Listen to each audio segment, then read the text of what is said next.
This is Open the the story door. of a man named Stanley. Stanley worked for a company in a big building where he was employee Ik number ook. 427. Employee number 427's job was simple. He sat at his desk in room 427. Het zit wel goed gemaakt momenteel. Orders came to him through a monitor on his desk, telling him what buttons to push, how long to push them, and in what order. This is what employee 427 did every day of every month of every year. And although others might have considered it soul-rending, Stanley relished every moment that the orders came in, as though he had been made exactly for this job. And Stanley was happy. Waar kan je ook de secret endings krijgen? Dat weet ik alleen dat je bij het begin kan doen. Something very peculiar happened. Nee. Als je bij het eerste ruimte bij al die computers, moet je daar wachten. Ik kan zeggen wat je moet doen. When he realized that not one single order had arrived on the monitor for him to follow. Scale issue. No one had showed up to give him instructions, call a meeting, or even say hi. Never in all his years. Dan zeggen ze, dan worden ze ongeduldig, dan weet ik niet. Isolation. Something was very clearly wrong. Shocked. Ik ga zeggen wat je moet doen. Wacht hoor.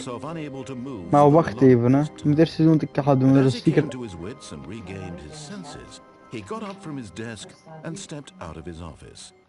Het is een secret. Wacht hoor. Als je in de ding zit, moet je een keer zo bij die raam daar doorklimmen.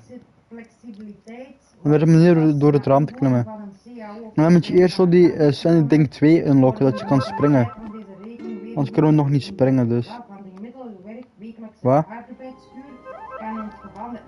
Waaruit?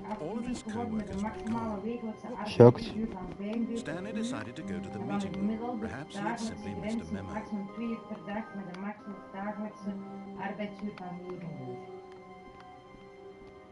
Waar is er bij je uitgesmeten? Skill issue. Wacht. Broom closet.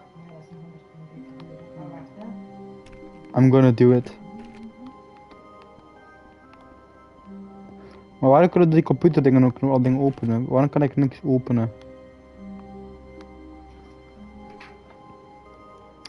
Nee, ik ga deze even doen, want ik weet... Maar nee, ik weet heel veel endings, daarom. Ik weet ze bijna allemaal. Maar ik ga gewoon dat blijven doen, Thiago, sorry. Eens keer dat ik dit spel origineel zo vind. Waar is het broomcloset? Oh, nu ben ik bij de 2 deuren. Hoeveel uur werk jij in de namiddag? Oh. 2:50.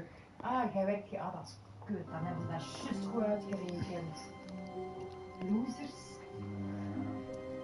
Noem me een nieuwe loser, mama. Oké.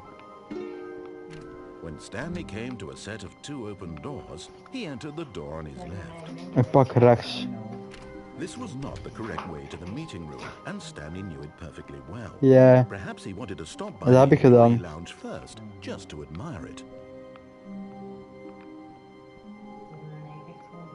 Ik heb mijn geluid op mijn spelbeleider zetten momenteel. En ik hoor het bijna niet door jou. Zeg. Ja, maar ik ga deze nog even spelen. Noor spelen maar even alleen of zo, maar...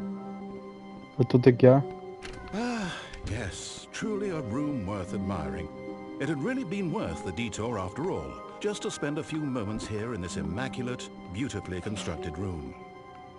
En blijf gewoon even wachten nu. Dan krijg je ook dingen. Ik? Helemaal alleen. Toch, Nick?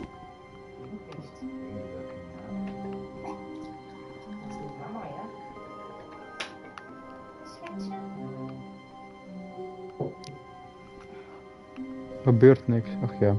But eager to get back to business, Stanley took the first open door on his left. Did I know? Ik heb het geskipt. Dat jij werkt aan een voltijdse dingen.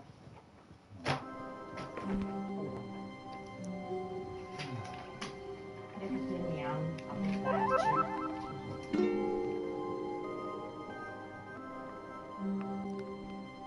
Stanley was so bad at following directions, it's incredible he wasn't fired years ago.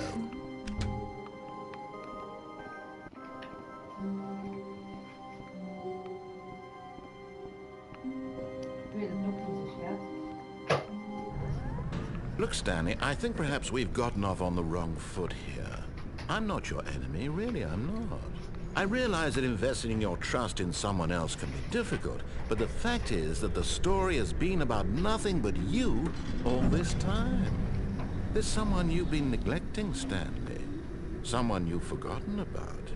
Please, stop trying to make every decision by yourself. Now, I'm not asking for me, I'm asking for her. This is it, Stanley. Your chance to redeem yourself. To put your work aside. To let her back into your life. She's been waiting.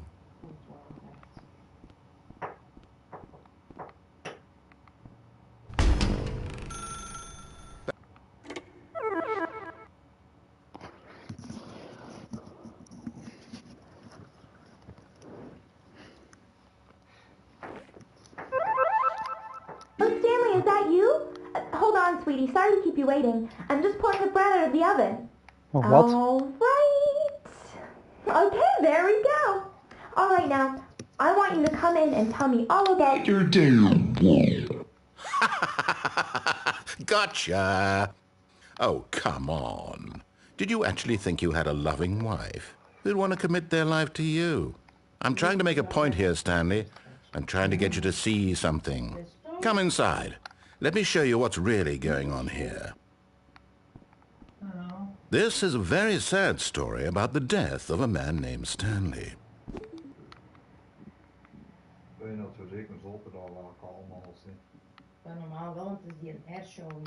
Stanley is quite a boring fellow. He has a job that demands nothing of him, and every button that he pushes is a reminder of the inconsequential nature of his existence. Look at him there, pushing buttons, doing exactly what he's told to do. Now he's pushing a button. Now he's eating lunch. Now he's going home. Now he's coming back to work.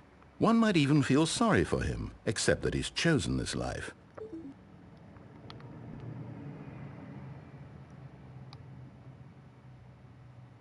But in his mind, in his mind he can go on fantastic adventures. From behind his desk, Stanley dreamed of wild expeditions into the unknown, fantastic discoveries of new lands. It was wonderful. And each day that he returned to work was a reminder that none of it would ever happen to him. And so he began to fantasize about his own job. First, he imagined that one day while at work, he stepped up from his desk to realize that all of his co-workers, his boss, everyone in the building had suddenly vanished off the face of the earth. The thought excited him terribly.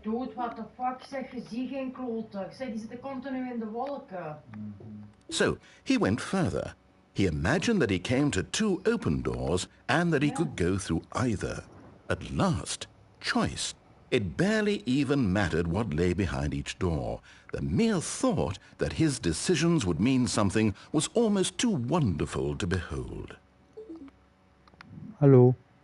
As he wandered through this fantasy world, he began to fill it with many Hij moet toch possible bijna paths stoppen. and destinations. We moeten naar Down Oostende one gaan, hè, path voor mijn led an rapport. enormous round room with monitors and mind controls.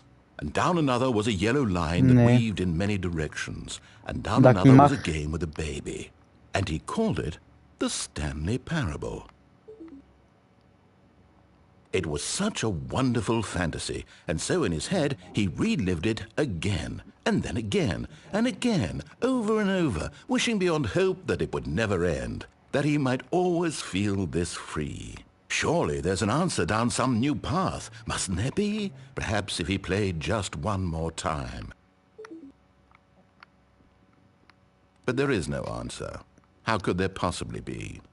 In reality, all he's doing is pushing the same buttons he always has. Nothing has changed.